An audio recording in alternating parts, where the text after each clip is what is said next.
Bueno, em, primero decir que yo estoy viviendo un sueño. Como te decía por Messenger, soy discípula virtual tuya, aunque vos no me conocieras. Llevo más de un año escuchando todo lo que puedo de vos, del canal de Iglesia Tolteca, por Facebook. em, Hemos visto y he compartido y algunos hemos visto tu documental ahora. Hemos visto charlas tuyas hablando sobre Castaneda. Quiero contarles que Guillermo es estudioso de Castaneda. Hay un libro que puede servirnos muchísimo, que justamente, si no me equivoco, vos me corregís, se llama Cómo leer a Castaneda, Para leer. para leer a Castaneda. Bueno, algo asombroso que siempre escucho que vos contás que Viaje a Ixtlán lo leíste 150 veces. Para todos Eh, aquellos que nos desesperamos y decimos que a Castaneda no lo entendemos a la primera. sí, es Eh, que Castaneda es otra cosa totalmente diferente. De eso vamos a hablar. bueno, Te yo quedaste congelada. me quedé congelada. ¿Me escuchan? Ya. Guillermo es historiador y un montón de otras cosas, pero yo sé que a vos te gusta que te llamen difusor de la Toltecayo. Promotor de la cultura de la náhuatl. Y no soy historiador, ¿eh? No soy historiador ni escritor, ni nada de esas cosas que me ponen. Soy simplemente un promotor cultural de la náhuatl. Y grandioso trabajo que vas haciendo. Fíjate cómo llegó, por ejemplo, a mí en Argentina. Así que tu difusión tiene mucha llegada, tiene poder. Y bueno, nosotros somos apenas principiantes en esto. Agradecemos muchísimo tu presencia, eh, tu humildad. Yo jamás pensé que me ibas a contestar, te lo digo primero, pero me contestaste enseguida y no solo me contestaste enseguida, sino que me dijiste el domingo, así con una eficiencia y un entusiasmo que, bueno, creo que todos debemos aprender esto, ¿no? El vernos a todos, a nadie por arriba ni a nadie por abajo, que ese también es uno de los principios de este camino. Así que, bueno, súper bienvenido, estamos todos emocionados y esperando este momento y ya te dejo a vos la palabra. Gracias. Bueno, no sé cómo se... Ok. Bueno, les agradezco mucho el favor de su atención y pues la confianza de poder escuchar esta plática. Eh, yo tengo más de 40 años, 40 y tantos años investigando la filosofía de nuestros ancestros. Voy a dar un marco referencial sobre mi trabajo. Administración de empresas en la Universidad Nacional Autónoma de México.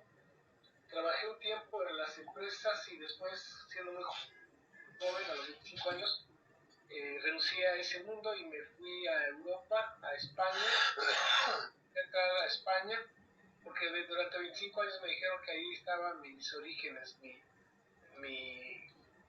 la génesis de mi cultura.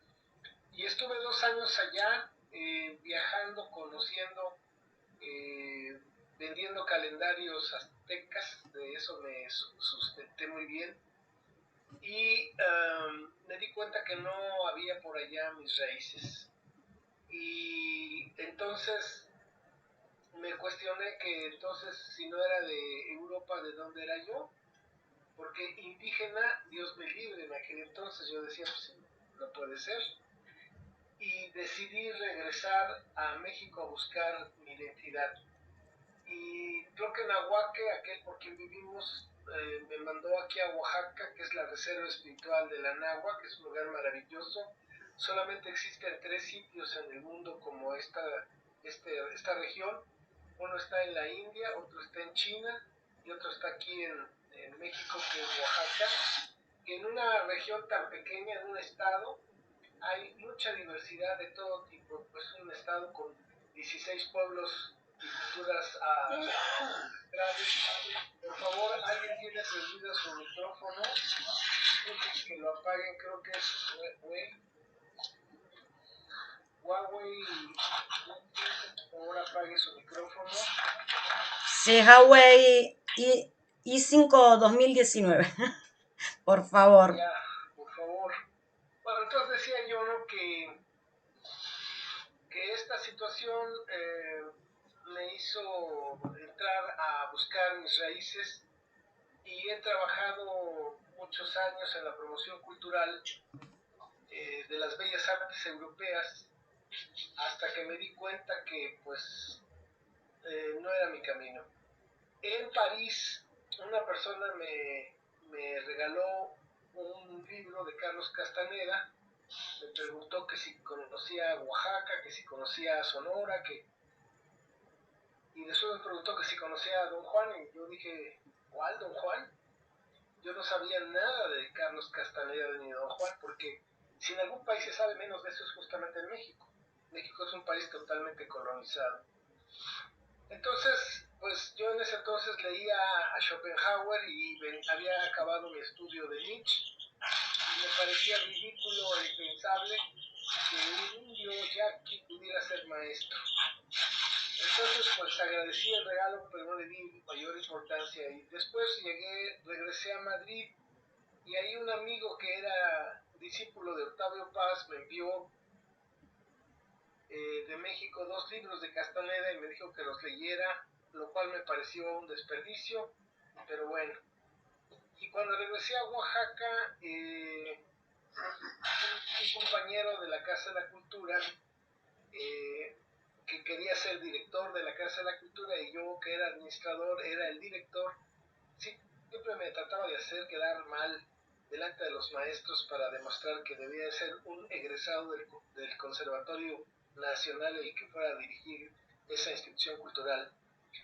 Y me preguntó que si conocía la obra de Castaneda, y como yo soy blofero y superficial, dije, por supuesto, ¿no? Pues uno cree que cuando compra el libro ya lo leyó, lo guarda en el librero y ya es de nuestro acervo. Entonces, este maestro me empezó a hacer preguntas delante de los demás maestros cuando teníamos reuniones de trabajo, y yo me las iba toreando porque, pues, decía que sí lo había leído, pero no. Hasta que me regaló el libro de Vía Hextla, y me lo regaló una junta de maestros, y ahí lo tengo, aquí arriba lo tengo en mi librero, y cuento esta anécdota porque es muy importante. El libro tiene una dedicatoria que sigue vigente hasta nuestros días, y por eso pues, les cuento esta anécdota. Dice así: el maestro Oscar Olea puso: al licenciado Marín, esperando se vuelva un guerrero y baje la panza. Y como siempre cuando doy una conferencia de esto, les digo a las personas, como ven, yo no soy guerrero, soy simplemente una persona que ha estudiado muchos años a Carlos Castaneda, pero soy teórico nada más. Entonces, ese es un punto importante para iniciar la plática. Yo soy un teórico, no soy un guerrero, no soy un chamán, no soy un brujo, no soy un hombre de conocimiento, soy un simple y llano promotor cultural. Pero en ese camino, al darme cuenta dónde estaba, al conocer la obra profundamente, y deja decirles que ese día me regaló el libro, y en la noche llegué a la casa y dije, este miserable maestro va a saber quién soy yo, voy a leer su cochino libro y mañana le voy a dar una clase de este librejo. No, hombre, terminé a las 12 del día, del otro día, de seguido me leí el libro toda la noche, y terminé con los ojos cuadrados. Dije, wow, ¿qué es esto, no? ¿Qué es esto? Porque afortunadamente yo ya había estudiado filosofía de manera autodidacta desde tiempo atrás. Entonces me di cuenta que era un texto con una fuerte dosis de filosofía. Entonces, por eso tuve que leerlo muchas veces, más de 150. Digo 150 para no verme mal, ¿verdad? Pero como soy muy burro, pues necesitaba yo leerlo. Entonces, ¿qué hice en mi técnica? Como buen administrador de empresas que nos forman para hacer las cosas más eficientes, más rápido y más económico, pues subrayé porque vi que la obra se divide en dos partes, en tres partes, lo que dice Don Juan, lo que piensa y hace Castaneda y el relleno, ¿no? Entonces lo sustantivo de la obra es lo que dice Don Juan. Entonces me dediqué a subrayar las cosas que yo creía que eran muy importantes que decía Don Juan. Y después le pedí a mi secretaria que me hiciera un solo texto de lo que veía subrayado en los libros. Y resultó un texto interesantísimo porque parecía que estaban hiladas todas las líneas. Entonces ese libro pues lo podía dar una lectura en una tarde. Pero con esta obsesión que tenemos los administradores de la eficacia y la eficiencia, en aquellas épocas de las grabadoras, ¿se acuerdan de estas de cassette? Pues entonces grabé eso con mi voz y todas las noches durante años ha sido obsesivo y compulsivo. No, me se hubieran conocido en esa época, se hubieran reído de mí porque yo era como los aleluyos, esos de aleluya hermano, hermano, sálvate, yo tengo aquí según versículo tal libro y yo te recitaba Castaneda, ¿no? Entonces llegó un punto en que todas las noches me dormía escuchándome con mi voz lo que decía Castaneda. Entonces empezó lo que más adelante entendí, años después entendí, lo que son ¿cómo le llama? Los círculos, no, las palabras, no, los centros abstractos de las historias de poder. Eso es la obra de Castaneda, los centros abstractos de las historias de poder. Entonces me di cuenta de eso, pero después de muchos años, no crean que a la primera.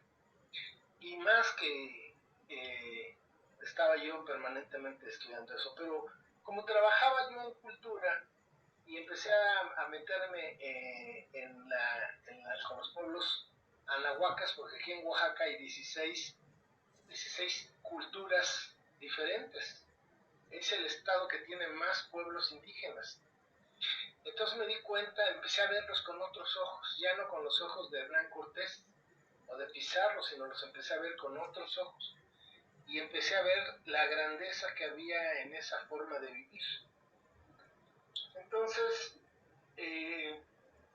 llegó un punto en que, bueno, me publicaron el libro, porque este libro yo lo escribí para leer a Carlos Castaneda a finales de los 80s, pero lo publiqué hasta 1992, cuando vi que otro, porque yo suponía que era el único mexicano que había escrito sobre Carlos Castaneda, y un día fui a una librería en México y vi un libro de otra persona que había escrito, y no, pues, olvídense, la envidia, como dicen aquí en México, si la envidia fuera tiña, pues todos estaríamos teñidos. Entonces me retorcí como un gusano de envidia y dije, no, pues entonces lo voy a publicar. Y entonces lo tenía yo manuscrito el libro y entonces lo publicamos. Y durante esa época estaba muy fuerte lo de Carlos Castaneda y yo tenía muchas invitaciones a hacer presentaciones de libro y invitaciones extrañas. Total que me di cuenta que si me iba yo por ese camino me iba a suicidar, porque yo me daba cuenta que toda la gente que estaba tras la obra de Castaneda eran, como dice don Juan, guajes rajados. Guaje es un recipiente, no sé cómo le llaman por allá, en el que los anahuacas, que no indígenas, le ponen agua, o entre otras cosas, y le ponen un pedazo de mazorca de maíz y lo usan como cantimplora. Entonces, yo me di cuenta que era gente que estaba mal, ¿no? Y si yo estaba trabajando la memoria histórica, la identidad cultural ancestral de la náhuac, que es algo muy difícil, tal vez es más difícil que lo de Castaneda, Y luego le salía con que con Carlos Castaneda pues me iban a ir peor, ¿no? Me iba yo a desacreditar en aquella época. Lo estoy hablando de los 90, principios de los 90. Entonces Guillermo, te interrumpo un segundito, que hay gente en sala esperando ser admitida. Me es están, cierto, es que estoy muy metido aquí en el wiri wiri, pero ya, me están ya los mandando escucho. mensajes. No, está bien, ya.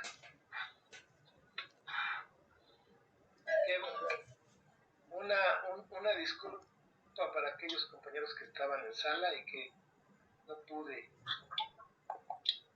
darles entrada. Ok. Santa María.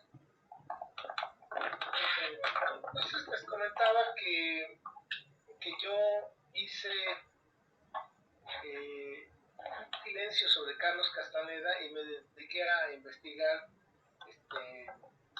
la obra, la historia ancestral de México. Más adelante me di cuenta que había un paralelismo tremendo entre la Toltecayo, que es el que da al conocimiento tolteca, y la toltequidad, como la llama Don Juan. De alguna manera está implícito en mi libro. Ahora quiero decirles, ya estoy haciendo, de hecho ya está hecho, estamos esperando publicarlo, un nuevo libro que es que ese libro lo escribí, fíjense, en los finales de los 80s, entonces este Perdón. año sale. Por favor, chicos, cierren los micrófonos. Y si no, cerráselos vos, Guille. Vos podés poner silenciar a todos. Hay mucha interferencia. Creo que ya te silencié a ti. Perfecto. Ok. Sí, vamos a pedirles que de favor, es que no me puedo concentrar si estoy escuchando cosas, si estoy manejando acá, es medio complicado, sobre todo para personas limitadas como yo. Pero bueno, entonces yo me di cuenta que no podía seguir con la línea de Carlos Castaneda, cerré y me dediqué a investigar la historia ancestral de la náhuatl. Bueno, este es como el marco de lo que vamos a presentar. La conferencia la titulé sobre las enseñanzas de don Juan Matus. Primero vamos a hablar sobre Carlos Castaneda Salvador Aranda Castañeda. Es el nombre correcto, completo de este hombre, que nació en 1925 en Cajamarca, Perú. Realmente la vida de Carlos Castaneda es totalmente intrascendente y no hay que perder el tiempo en eso. Castaneda es un nahual, vivito y coleando, no ha muerto, por supuesto que no ha muerto. Ahorita debe ser como un chamaco como de 90 y tantos años. Si nació en el 80, en el 25, imagínense. Pero recuerden que don Juan tenía ciento y tantos de años y le ganaba a correr a Castaneda. Un tolteca, un nahual puede hacer eso y más. Y un nahual y un tolteca se van cuando ellos creen que es necesario, que ya es su momento de irse. Entonces, una de las cosas importantes de los toltecas es, fíjense bien lo que voy a decir, la libertad ilimitada de ser un desconocido. Y eso es justamente Carlos Castaneda, un desconocido. No se le logró fotografiar, no se le logró grabar.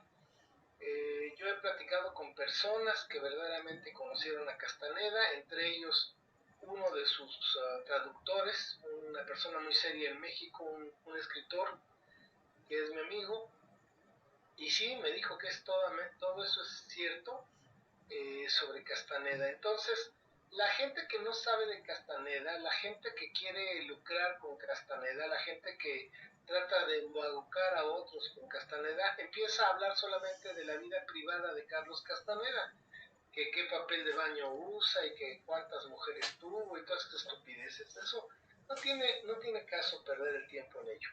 Castaneda es un nahual y aquí está, y tal vez ahorita nos está viendo y se está pitorreando de nosotros, seguramente. Don Juan Matus, nombre ficticio, probablemente nació en 1880 en la región Yaqui, que es en el norte del estado de Sonora, en México. Castaneda le recibió la consigna de don Juan de que no puede revelar nombres ni lugares. Solamente una persona como yo, que tiene años de vivir en Oaxaca, que conoce bien la obra, por lo mismo que están en los libros, sé dónde están, dónde sucedieron los hechos. Conozco la banca de Don Juan en Oaxaca, conozco el mercado, conozco todo eso, lo conozco. Por cierto, vamos a hacer pronto un documental sobre eso, nada más que el COVID se nos vino encima, pero lo vamos a hacer. Y estoy por sacar este libro que se llama Don Juan Matus, el aquí y el ahora de la Toltequidad. Este año sale ese libro, a él les informaré. Y bueno, ya es con una visión actual, con una visión más clara y menos confusa, o menos confusa de lo que tenía ahora. Ahora, vamos a hablar del marco histórico de la sabiduría de Don Juan Matus. Se me olvidó decirles, Juan Matus es un nombre de un personaje mítico de los yaquis. Los yaquis es un pueblo indígena del norte en Sonora. Los yaquis tuvieron unas guerras contra el gobierno federal en México a finales del siglo XIX. Unas guerras feroces. Y hubo un personaje que se llamó Juan Calixto o Juan Banderas, y que de ahí Castaneda, usando ese personaje, le pone a este señor que quién sabe cómo se llamaba, el Nahual que le enseñó, quién sabe cómo se llamaba, pero él le puso Don Juan Matus. Matus es un apellido muy común en Oaxaca, fíjense, nada más interesante. Y realmente la mayor parte de la obra, de la vivencia que se tuvo, es en Oaxaca, no es en Sonora ni en la Ciudad de México. Bueno, en el marco histórico podríamos decir entonces que Juan Matus es un personaje mítico de los yaquis y que pertenecen los yaquis a la civilización de la náhuac. La civilización de la náhuac es una de las civilizaciones más antiguas del planeta, y conjunto con Egipto, Mesopotamia, China, India, y estas que Occidente o que la academia llama dos civilizaciones, la del Tahuantinsuyo en el sur y la de la náhuac en el norte, desde mi humilde punto de vista es una sola civilización que va de Alaska a la Tierra del Fuego. Yo he bautizado al continente porque ¿quién otorgó el permiso de ponerle América? Fíjense, estamos tan colonizados que no nos cuestionamos eso. Pero de la misma manera yo le puse al continente Abyanáhuac. ¿Por qué Abyanáhuac? Porque en el sur hay una parte que les llaman Abyayala o Tahuantinsuyo, y en el norte le llamamos Anáhuac. Entonces junté Abyanáhuac, y así le he bautizado el nombre. Y como alguien me preguntó, así como esos de la academia que se enojan, y en base a qué me dijo, le dije, pues como decía mi mamá cuando me le ponía las patadas porque me ponía a lavar los trastes y a tender la cama, y le preguntaba, decía mi mamá, ¿por qué? Mi mamá me decía, porque lo digo yo, punto, no hay más.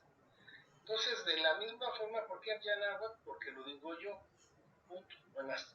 Entonces, esta civilización, todas las civilizaciones, tuvo una estructura de conocimiento, filosofía, como dicen occidentales, que es amor a la vida, amor a la sabiduría, perdón.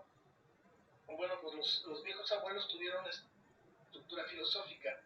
Ahora, ¿por qué se le ha negado una estructura filosófica al pensamiento de sabiduría de los anahuacas del norte y del sur? Bueno, por tres dogmas coloniales que comenzaron en 1492 y siguen vigentes hasta nuestros días. Y si no, pregúntenle a los mapuches, ustedes que están cerquita. Tres dogmas que siguen vigentes. El primero es, los descubiertos no son seres humanos, no tienen alma, son animales. Por tanto, los animales no tienen propiedades, y todo lo que está aquí es de nosotros, hay que tomarlo. Y bueno, vean, ese dogma es el que usan las mineras, aquí en México por lo menos, inglesas, canadienses, gringas, pues que llegan y toman, y se acabó. O sea, ¿por qué? Porque lo tomaron, porque pueden. El segundo dogma es que los descubiertos son violentos, son peligrosos, son asesinos y caníbales. Por tanto, es necesario mantenerlos al orden. Y justifica las represiones que históricamente, por lo menos, y mi referencia es México, discúlpenme, pero no conozco a profundidad el Tahuantinsuyo, pero sí les puedo decir que desde la primera matanza que hizo Hernán Cortés en Cholula hasta la última que hicieron aquí en Oaxaca, en el pueblo de Nochistlán, nunca se ha detenido a los responsables. Las matanzas de los pueblos de los descubiertos están a la orden del día. Vean lo que está pasando en Perú en estos momentos. Los matan como animales y no hay problema. Tercer dogma: los descubiertos son demoníacos, son idólatras y hay que rescatarlos, hay que evangelizarlos e integrarlos a la civilización. En calidad de esclavos, pero se les salva el alma y se les enseña. Por lo tanto, hay que castellanizarlos, evangelizarlos y adoctrinarlos para que sean buenos trabajadores y obreros. Esos tres dogmas impiden que se conozca la obra de Carlos Castaneda de manera seria, especialmente en nuestro continente. En Europa, en otras partes, no sé si sepan, pero es impresionante que la obra de Carlos Castaneda ha sido más editada que la obra de Gabriel García Márquez. Eso es algo increíble. No hay un intelectual en este planeta que no haya leído que sea un libro de Carlos Castaneda. Y creo que todos no lo entienden, de eso estoy seguro. Fíjense que cuando terminé mi libro, Guillermo Bonfil Batalla, que es como fue un insigne antropólogo de México, el que escribió El México Profundo, una civilización negada, libro que les recomiendo mucho. Cuando terminé mi libro, le dije: oye, tocayo, bueno, en México les llamamos tocayos a los que nos llamamos igual, y él es Guillermo Bonfil. Y le dije a Guillermo Bonfil: oye, tocayo, ¿me puedes, por favor, hacer el prólogo de mi libro? Y literalmente me dijo: ni madres, tocayo, pídeme lo que sea, pero menos eso. Odiaba a Carlos Castaneda, Guillermo Bonfil. Entonces, tuvo que ser el santón de la cultura occidental o híbrido occidental en México, el premio Nobel Octavio Paz, para que el Fondo de Cultura Económica, después de muchos años, se dignara editar las enseñanzas de Don Juan. Y tenía que ser editada por el premio Nobel, porque si no, pues no lo iba a leer la gente decente. Bueno, ese es el marco que podemos hablar de Castaneda, de la obra de Castaneda.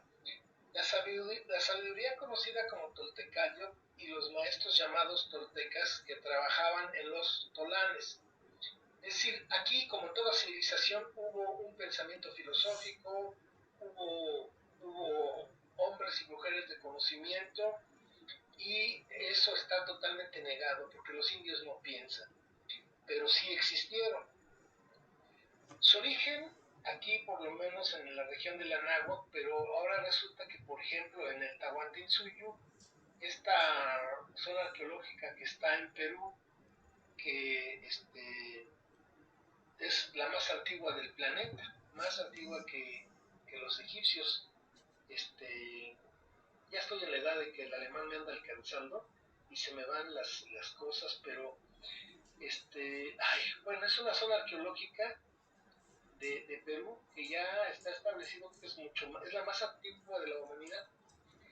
Entonces, estos lugares son muy antiguos, y en el caso nuestro del Anáhuac se reconoce el origen de 10.000 años, según Carbono 14, a los granos de teocintle, es un pasto en vías de ser maíz, encontrados en unas cuevas aquí de Oaxaca, que demuestran, por lo menos, ya hay una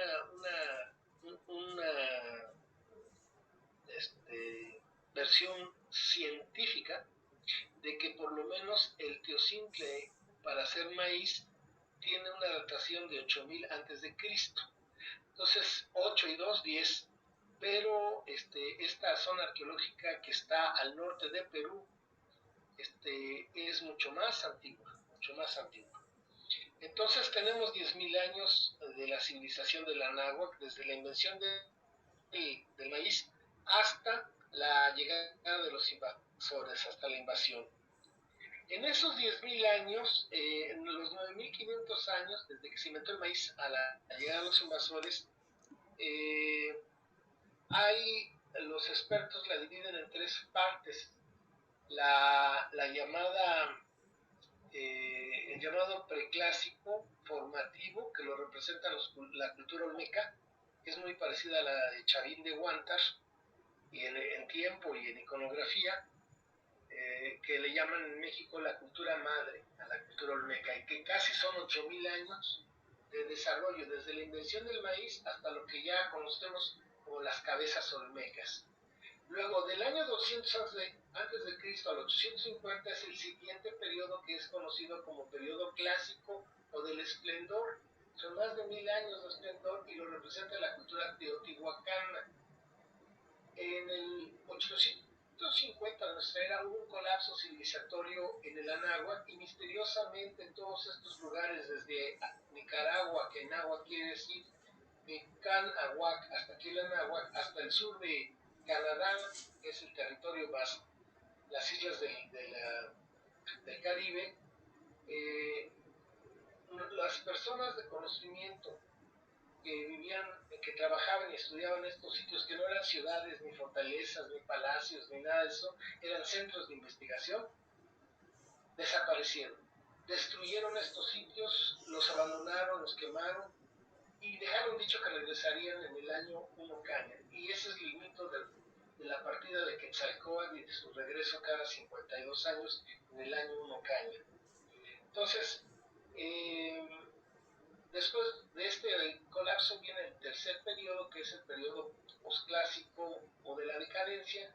Son 671 años y que está representado por la cultura mexica, aunque la cultura mexica nada más tiene una duración de 196 años.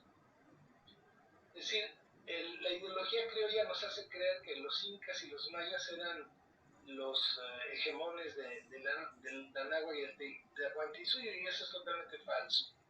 Los mexicas, de que fundaron Tenochtitlan en 1325 a su destrucción en 1521, solamente tuvieron 196 años, y de esos 196 años, solamente 81 años tuvieron un relativo poder.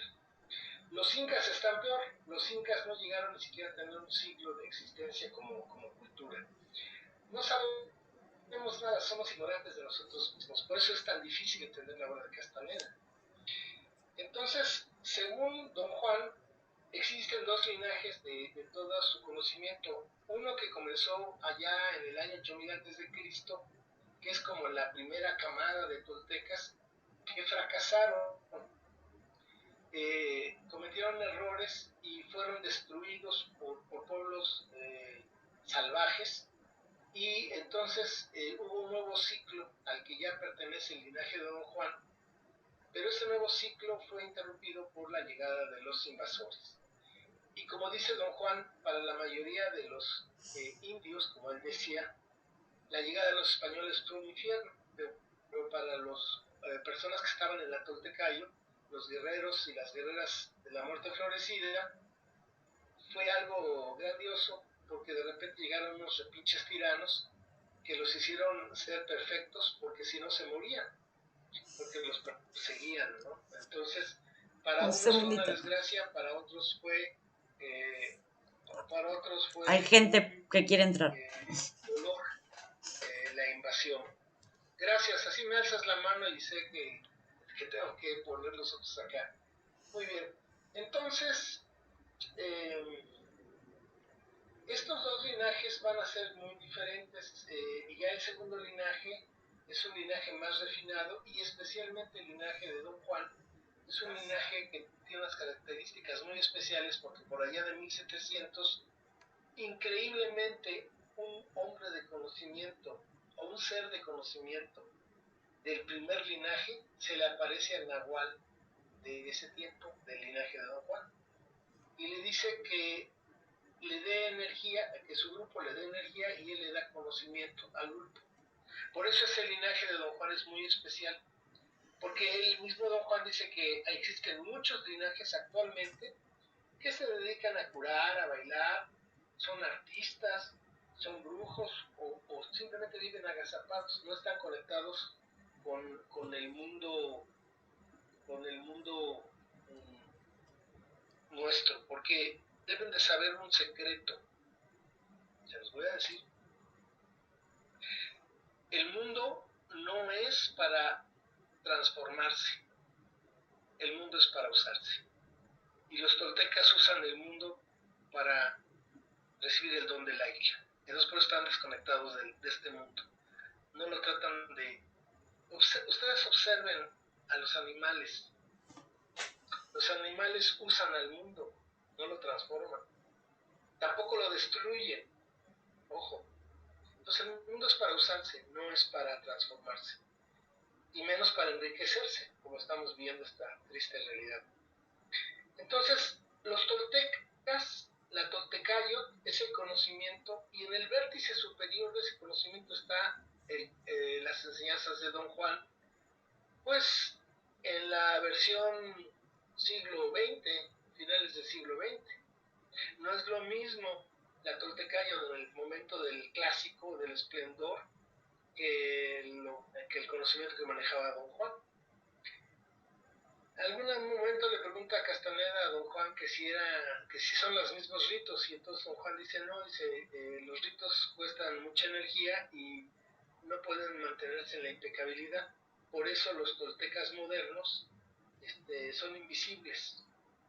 Si a ustedes una persona se acerca y les dice que es un tolteca, que es un nahual, que etcétera, corran, porque es un farsante y algo quiere de ustedes. Un verdadero tolteca, a lo mejor algunos de ustedes han estado al lado de un tolteca, de una tolteca, y no han dado 20 centavos por ellos, porque tienen el privilegio de ser desconocidos, invisibles en medio de una multitud. Entonces, el vértice superior de la pirámide del conocimiento de la náhuatl, que se llama la pirámide de la plenitud armónica, existen 7 niveles. Los primeros 4 niveles son el sistema de alimentación, el sistema de salud, el sistema de educación, el sistema de organización, y estos 4 sistemas a lo largo de miles de años se crearon durante del año 8000 antes de Cristo al año 200, vamos a decir que es cuando 1200 o 1500 cuando aparecen ya los olmecas. Estos 4 sistemas son fundamentales para la plenitud armónica. Piénsenlo bien, y por ahí comienza la toltecayo. Los que le quieran entrar de verdad a la toltecayo, no engañarse, tienen que pensar que primero tienen que tener una excelente alimentación, una salud pero increíble, y no solamente en el aspecto físico, sino en el aspecto emocional, mental y sobre todo espiritual. Tienen que tener una educación en valores y principios, no una educación académica. Pueden haber no ido a la escuela, pero ser personas con principios y valores muy elevados. Y tener un sistema de organización en su vida personal, en su vida familiar, en su medio, en su trabajo, de primera. Por eso, como dijiste, los toltecas comienzan a las 9 de la noche o 6 de la tarde de ustedes. 9 de la noche de ustedes, ¿verdad? Bueno, hay que ser puntuales. Es una marca del guerrero, el que no desperdicia un minuto y tiene respeto por el tiempo de los demás y de sí mismo. Entonces, estos 4 sistemas se dieron en el periodo preclásico formativo y son las bases de la pirámide de la plenitud armónica. Luego vienen los 3 sistemas que se dan en el periodo clásico. Ya que se satisfacieron las necesidades básicas de vida, ¿no? Entonces, bueno, vivimos para qué. Y un ser humano que ha logrado un estadio de conciencia existencial y que ha satisfecho sus necesidades básicas, pues lógicamente piensa en la trascendencia de su existencia. Por eso es triste y vergonzoso y habla del vacío que tienen estas personas multimillonarias, que lo que hacen es más dinero y más dinero y más dinero, porque esa es la dimensión de su vacío. Por eso dice el dicho que era un hombre tan pobre que lo único que tenía era dinero. Entonces, pero supuestamente cuando una persona ya tiene un grado de conciencia existencial, entonces eh, en ese momento salta a ese otro nivel que es el que ya se da en el periodo, eh, el periodo del esplendor, y que está representado en la cultura teotihuacana y en este lugar maravilloso que es Teotihuacán, donde está la pirámide del Sol, la Luna, la de Quetzalcóatl. Es un lugar increíble. Entonces, este sitio, este periodo clásico va a tener tres grandes maestrías. Si los toltecas que llegaban a un nivel ya de haber satisfecho eso, entraban eh, a estos lugares que hoy llamamos zonas arqueológicas y que los abuelos llamaban Tolán, en lengua náhuatl. Por eso fíjense que Tolteca, Toltecayo y Tolán. Tolteca es el investigador, Toltecayo es lo que investiga y Tolán el lugar donde lo hace. Entonces, ellos se dedicaron a desarrollar las tres maestrías de la pirámide en la parte superior. La primera maestría es la maestría de la conciencia del ser histórico.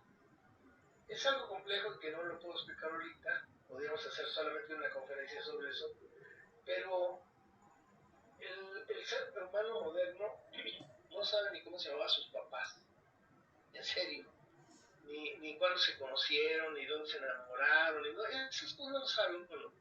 Y menos el abuelo o el bisabuelo, el tatarabuelo, a veces no sabemos el nombre, pero que ni siquiera de dónde era. Pero no nos damos cuenta que para la toltecayo de los toltecas no existe el pasado, ni existe el futuro, solamente existe el aquí y el ahora. Entonces, cuando uno tiene conciencia de esto, por ejemplo, este que les habla tiene 70 años y lo que está hablando tiene que ver con esos 70 años. Sí, que esos 70 años están aquí en este presente. Si fíjense, mi pasado es parte de mi presente. Y este pasado y este presente están confirmando lo que va a ser mi futuro. Entonces, en realidad no existe el pasado y el futuro, solamente el aquí y el ahora. Y entonces, si uno tiene la conciencia del ser histórico, es decir, de aquellos que vivieron para que yo esté aquí presente, no simplemente cómo se llamaron, sino qué hicieron, por qué lucharon, cuál fue su vida, qué aprendieron de la vida, todo ese conocimiento me potencializa. Finalmente, el conocimiento no es más que energía. Todo es energía y luego entonces el conocimiento es energía. De hecho, el pensamiento es energía. Ya científicamente se ha demostrado que ya sabe todo ese rollo, ¿no? Del cerebro, pero que son pequeñas cargas de energía, lo que son los pensamientos, etcétera, las neuronas y todo eso. Entonces, lo que vivieron nuestros antepasados, nuestros difuntos y nuestros ancestros, está al alcance de nuestra mano. Si nosotros lo pensamos como energía y retomamos, reconectamos nuestra energía, adquirimos esa sabiduría ancestral. Entonces, esa sabiduría ancestral es una maestría. Hay otros pueblos que, por ejemplo, en Oriente, hay pueblos que el honor de ese linaje es tan importante que cuando una persona comete un grave error, la forma no de quitar el error, sino manchar el linaje es hacerse harakiri, ¿no? Porque solamente así se limpia el linaje. Entonces, como no tenemos esa conciencia, por ejemplo, podemos ver tanto cretino en este mundo moderno, ¿no? Que le importa un cacahuate el legado espiritual que le va a dejar a sus futuras generaciones, ¿no? Pero es muy importante tener acceso a esa energía que es conocimiento. Y entonces es una maestría. Fíjense nada más, en México hay dos fiestas fundamentales que unen a todos los mal llamados mexicanos, porque no todos somos mexicas. Nosotros somos anahuacas, nada más que hay anahuacas desmemoriados, pero no mexicanos mexicas. Bueno, pero déjenme decirles que en México, el 2 de noviembre, que los españoles le pusieron el Día de los Muertos, es una fiesta nacional. Y discúlpame, pero perdóname, ese día se para todo porque la gente va al panteón a hablar y a estar y a comer y a cantar y a acordarse de los difuntos. Y nosotros le ponemos un altar en la casa y le ponemos lo que las personas les gustaba comer, su fotografía y sus cosas. Y les puedo platicar una conferencia completa sobre eso. Es increíble. Pero la pregunta más importante, cuando ya uno de adulto que pone el altar en la noche, velas y todo, pues tiene uno que checar que todo esté bien porque puede haber un accidente.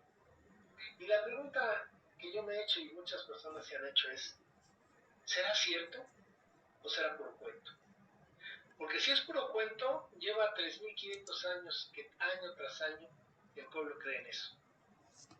Y si es cuento, pues oiga, qué padre, nos reunimos la familia, comemos, nos acordamos de las personas, ponemos sus fotografías y los niños dicen, ¿y esta señora quién fue? ¿Y este señor quién? Entonces, no, pues tu abuelito, el tío, y se recuerda la familia, se recupera esa memoria.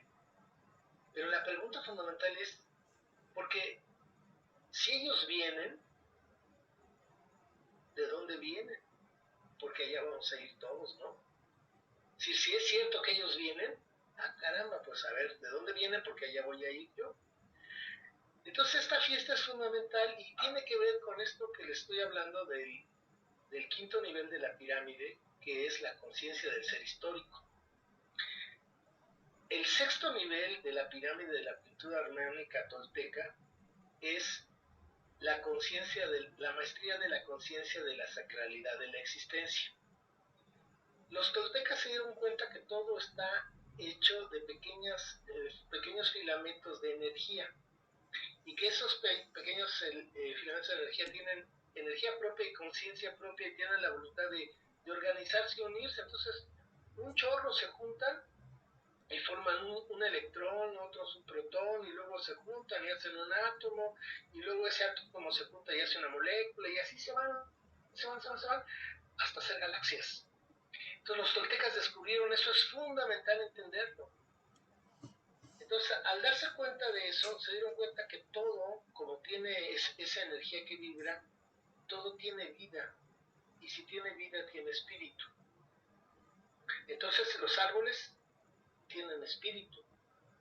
Las piedras tienen espíritu. El agua tiene espíritu. Las montañas tienen espíritu. Y si todo tiene espíritu, entonces vivimos en un mundo sagrado.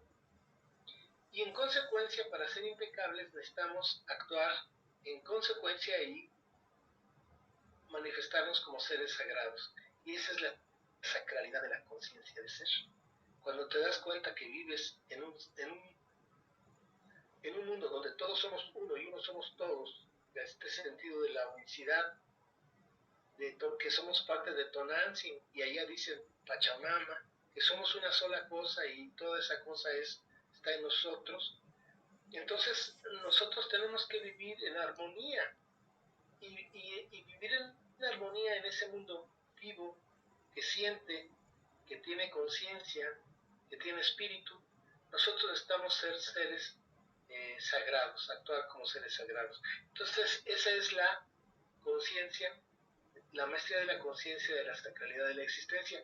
Y fíjense lo que son las cosas, para que vean cómo todo esto de Don Juan está aquí en nuestra realidad, pero no nos damos cuenta porque estamos colonizados. La otra gran fiesta nacional de México es el 12 de diciembre. La consigna de los banqueros de Venecia y el Vaticano fue que se destruyera esta civilización, porque sabían que había aquí. Es falso que no sabían que había. Desde los chinos que habían llegado acá y desde Marco Polo y los jesuitas y todos sabían que había de este lado. Y recuerden que poder de los banqueros de Venecia y del Vaticano durante los 10 siglos de la Edad Media fue la ignorancia. Entonces no iban a aceptar venir a estas tierras para que se les contaminara las suyas. Venían por riqueza, pero había que destruir todo esto. Y entonces la consigna fue que lo que no se pudiera destruir, se lo apropiaran, se lo hicieran de ellos. Entonces, estos lugares santos modernos, es decir, de 1493 a nuestros días, como en el caso de la Virgen de la Villa de Guadalupe, en la Ciudad de México, ese lugar era para Tonantzin, nuestra madre querida.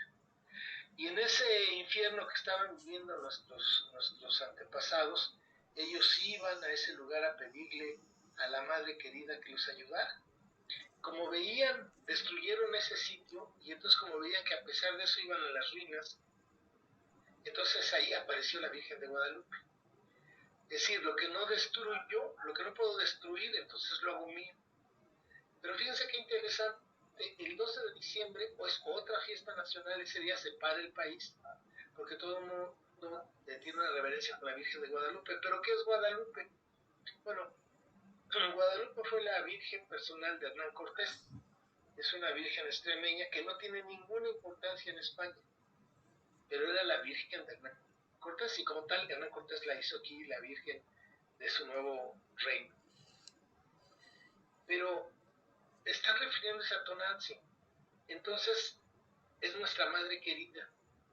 Hoy ya una gran parte de los mal llamados mexicanos sí acepta que abajo de la Virgen de Guadalupe está Tonantzin, nuestra madre querida, o Pachamama, como quieran decir. Pero los mexicanos seguimos en esa relación con la muerte y con la madre querida, ¿no? Entonces, el sexto nivel de la pirámide de la plenitud armónica es la maestría de la conciencia, de la sacralidad de la existencia. Y finalmente, el séptimo nivel, el sumum de todo el conocimiento tolteca, era la maestría de la conciencia, la maestría de la conciencia del cuerpo energético. Como los abuelos se dieron cuenta que todo era energía, ellos se dieron cuenta que nosotros, los seres humanos, somos un toroide de energía, y que ese toroide de energía tiene dos cuerpos. Un cuerpo, ustedes saben que la materia no existe. El concepto de materia es como el concepto del tiempo. Pues el tiempo no existe. Lo que existe es el movimiento, pero no la medida del movimiento. Pero la materia como tal no existe, como todo está hecho de átomos, y los átomos están hechos de cargas de energía, protones, electrones y neutrones, entonces todo es energía. Entonces la materia no existe. Yo puedo tocar mi escritorio y digo, es madera, sí, pero ¿de qué está hecha esa madera? Entonces dice Einstein que si este escritorio se lanza a 300.000 kilómetros sobre segundo, se convierte en luz. Porque la materia no se crea ni se destruye, solo se transforma, más aún si es energía. Entonces los toltecas se dieron cuenta de que el ser humano es una carga de energía. Y se dieron cuenta que esa carga de energía que Don Juan, o la tradición de Don Juan, le llama huevo luminoso, pero que los toltecas le llamaban, los toltecas le llamaban huevo luminoso, y nosotros decimos toroide. El mejor ejemplo para hablar de esto es la propia Tierra. La Tierra es un ser vivo y tiene su conciencia. Y el planeta, lo que es la Tierra, es su cuerpo, pero tiene un cuerpo energético. Y ese cuerpo energético es el campo de energía, el campo magnético que tiene la Tierra. Sin ese campo magnético nos freiríamos los humanos. Creo que por ahí hay un micrófono encendido, creo que por favor, Mael, ¿puede usted apagar? Gracias. Entonces, es que Merian, por favor, apaga tu micro. Ya lo silencié. Bueno, decía yo que la Tierra tiene un cuerpo físico, pero tiene un cuerpo energético. Entonces, el ser humano también tiene un cuerpo físico y un cuerpo energético. ¿En qué consiste la enseñanza tolteca? que recibió Carlos Castaneda, pues son una sabiduría que tiene miles de años, en los cuales el ser humano puede llegar a lograr una plenitud y una conciencia de su cuerpo físico, como hoy lo tiene un atleta olímpico de gimnasia. Esta capacidad que tiene su cuerpo estos jóvenes en su cuerpo físico, bueno, es extraordinario. Bueno, un tolteca necesita llegar a tener ese cuerpo físico de un gimnasta olímpico. Por eso les digo que a mí la panza me delata. Y el cuerpo energético está que dice Don Juan que es un huevo luminoso que está más o menos tan ancho como nuestros brazos, que no lo vemos, pero que es parte de nosotros, que no lo utilizamos, no lo percibimos, no lo concientizamos. Entonces, la enseñanza de Don Juan es lograr trabajar el mundo del tonal, que es nuestro cuerpo físico, energéticamente, y llegar a tener conciencia y manejar el cuerpo energético como se maneja el cuerpo físico. Eso es así de sencillo. Ahora, ¿quién puede llegar a hacer eso? Bueno, ahí se necesita, cuando uno conoce este asunto, se da uno cuenta que el propio Don Juan lo dice, muchos son los que quieren seguir las enseñanzas, y de esos muchos, muy pocos están dispuestos a seguirlas. Y de esos pocos que están dispuestos a seguirlas, mucho menos están dispuestos a ejercitarlas. Y de los que la ejercitan, y así se va, cerca de millones, uno, ¿no? Uno. Pero que además, estas personas que son llevadas a la enseñanza tolteca, fíjense que son personas que nada tienen que ver con el mundo esotérico, que no esotérico. Porque yo digo que se azotan, ¿no? Toda esta gente esotérica y que anda en el cuerpo, que otras babosadas. Esa gente, como dice Don Juan, son guajes rajados, son pocillos rajados, ya no sirven. ¿Por qué? Porque ellos ya tienen una idea de lo que quieren, de lo que buscan. Y si no encuentran lo que ellos han predicho que es lo que buscan, entonces se van, se aburren, no les gusta. Porque la gente va atrás de sus ideas. Dice los toltecas que nosotros no vivimos nuestros actos, actuamos nuestros pensamientos. Entonces por eso dice Don Juan que la gente común y corriente no sirve para el toltecayo. ¿Quiénes son los verdaderos candidatos a ser verdaderos guerreras o guerreros? Pues esos ejecutivos de estas empresas transnacionales que saben hablar inglés y que piensan la computación y que son del mundo de los business, esas personas que guardan la línea, visten bien, tienen su Ferrari, estoy exagerando, pero ese tipo de gente que está muy metida en el mundo del tonal y que en el mundo del tonal es eficiente, esa es la gente que los toltecas deciden, si es necesario, cooptarlas. Ahora, como Don Juan dice, nadie con 5 centímetros de racionalidad va a aceptar meterse al camino del guerrero. Eso solamente es para tontos. Piénsenlo bien. O sea, uno vive tan cómodamente en sus cuatro paredes, en su mundo material máxime, si le va bien, pues ¿qué te vas a meter en babosadas, no? Tú vives muy confortablemente en tu mundo de American Express y ya. Pero esas son las personas que sirven para este asunto. Así que no quiero desengañarlos, compañeros, pero yo por lo menos tengo una panza y tengo el guaje rajado. Ahora, los pilares, yo quiero un poco hablarles de los pilares de la civilización, porque déjenme decirles esto con toda sinceridad. Desde mi punto de vista, claro, no es que sea así, pero es mi punto de vista. No el error, pero a Castaneda le importaba un pito escribir para los demás. Él estaba haciendo lo que el conocimiento le había dictado que hiciera, no lo que los respetables lectores necesitaban. Entonces, para mí, uno de los problemas que tiene la obra es que Castaneda descontextualiza el conocimiento de la cultura que lo generó. Pareciera que los toltecas son como Verde Claro, ¿no? Que está en California, gente linda y bonita. Pero los que tenemos la oportunidad de tener una visión más crítica y analítica, y la fortuna de vivir en lugares como Oaxaca, donde hay 16 pueblos indígenas, vivitos y coleando, uno se da cuenta que la Toltecayot está ahí, porque si no hubiera Toltecayot, piénsenlo bien, por favor, si los llamados indígenas no fueran guerreros practicantes no racionales de esta sabiduría, ya se habrían muerto. Porque nosotros los listillos los hemos querido exterminar desde 1493. De veras, los hemos querido exterminar. Así como lo hicieron justamente en Argentina, o desde luego en Estados Unidos, o en México, ¿no?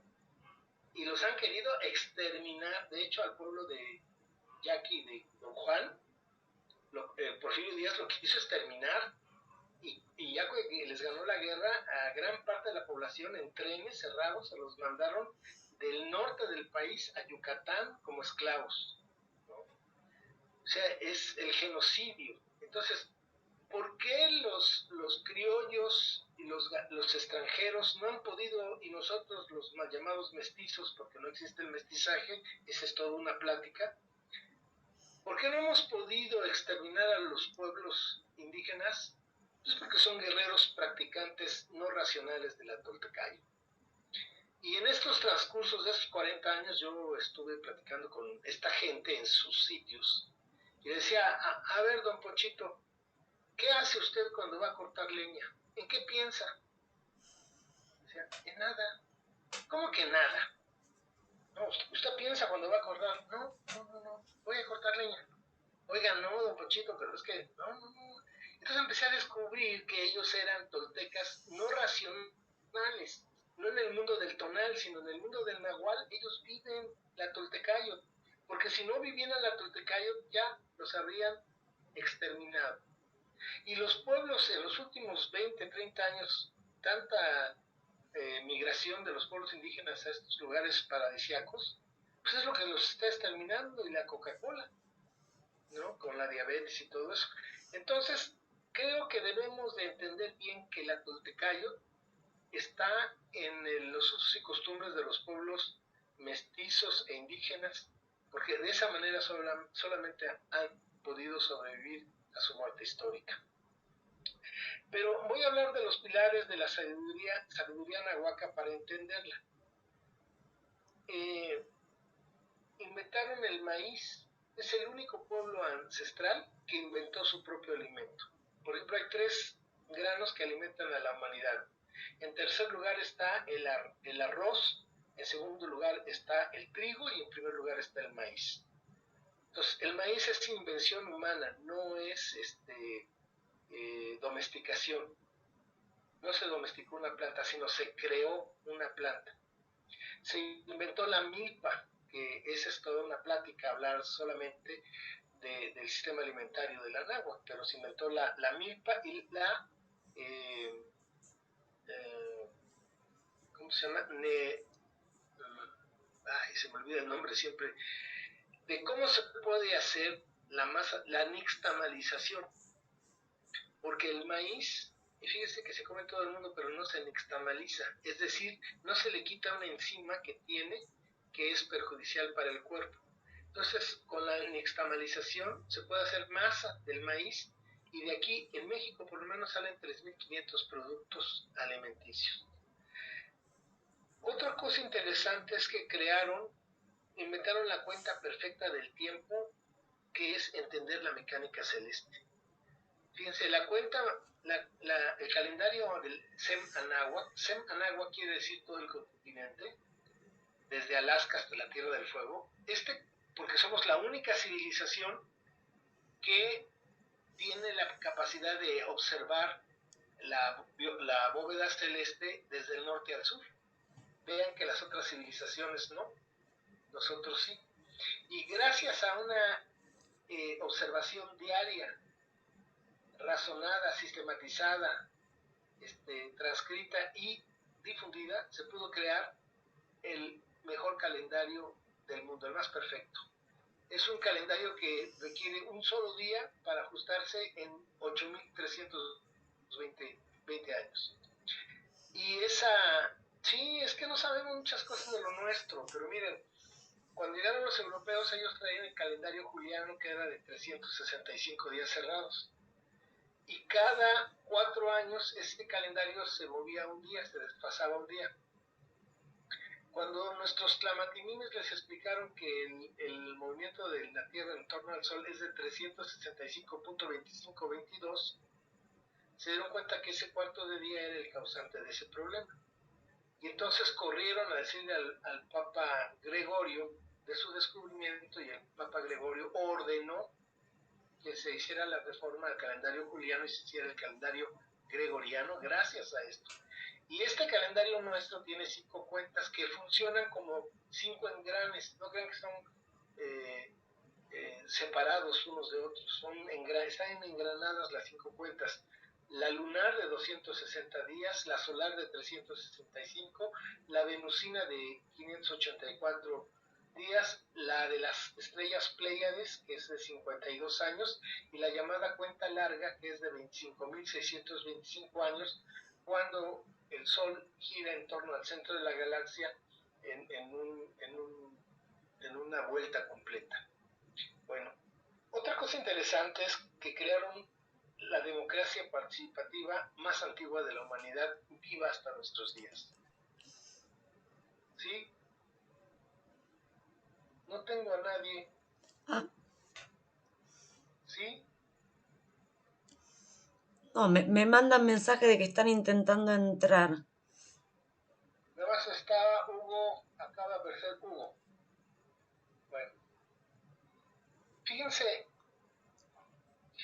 yo creo que me tienes que hacer así porque soy tan duro que te veo que alzas la mano.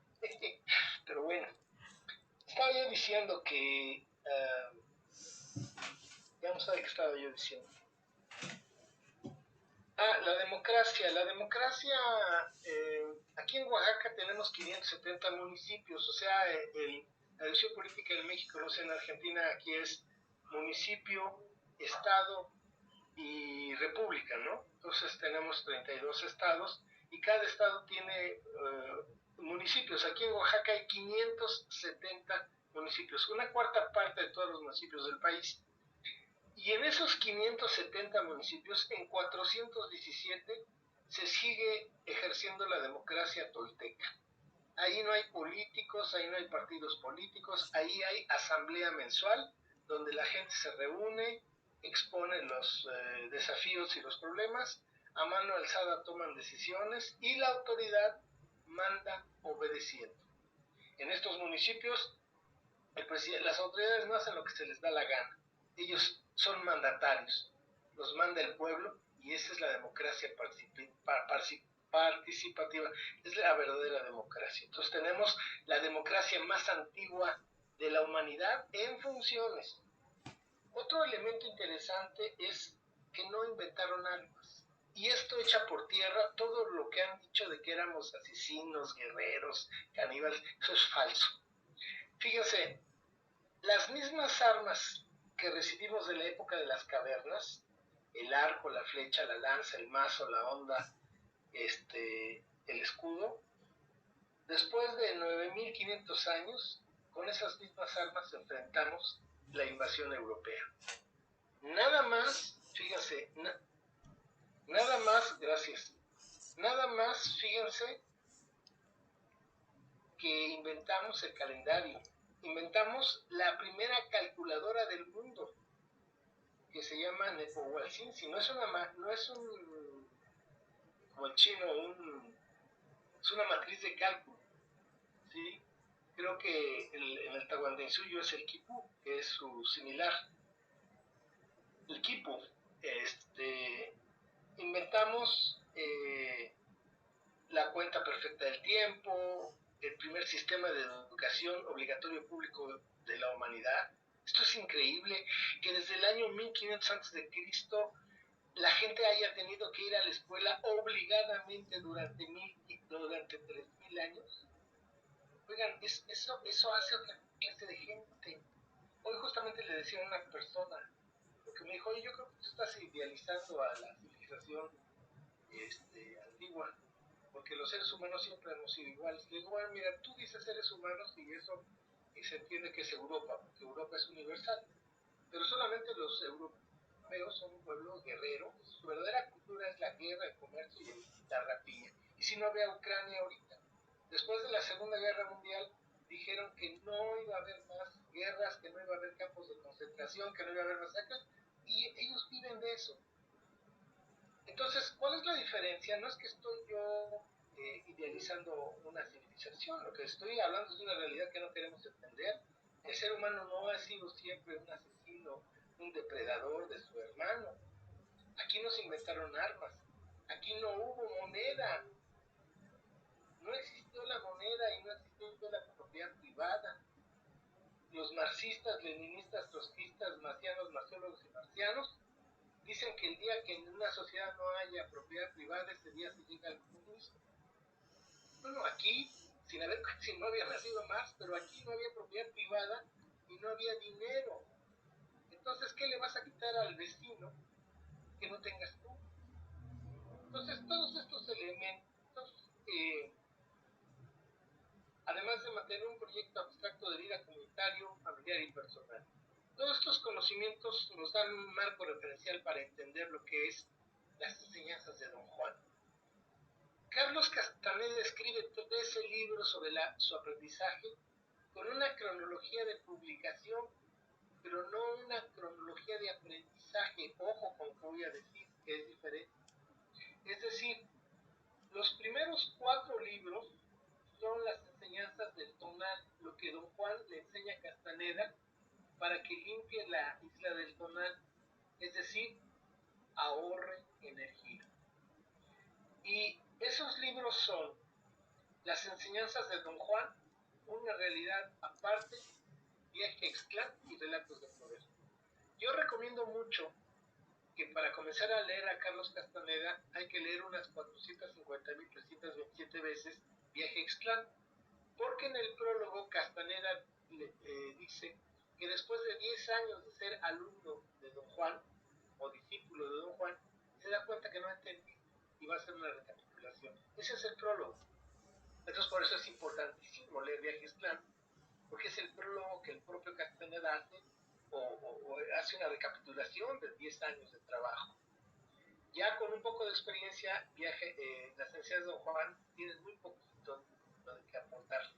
Viaje a Ixtlán, una realidad aparte solamente la página 100 y párenle de contar. Pero a partir de Viaje a Ixtlán, pónganse el cinturón porque es entrar a una realidad que no estamos acostumbrados. Y déjenme decirles, bueno, ahorita voy a hacer eso.